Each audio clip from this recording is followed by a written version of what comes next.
Ordinaryong adlaw sa among shop, sa among gamay na negosyo na ining suroy si sir nangita sa unit para iyang gamiton, so among gi-entertain.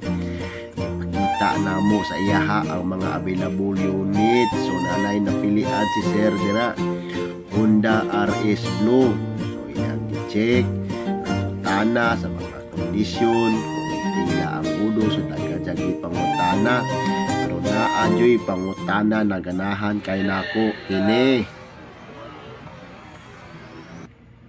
So nangayong hangyo si sir, hangyo sa gamay, pero siyempre wala na namong gipahangyo kay ginagmay na kayo ang among patong kada unit.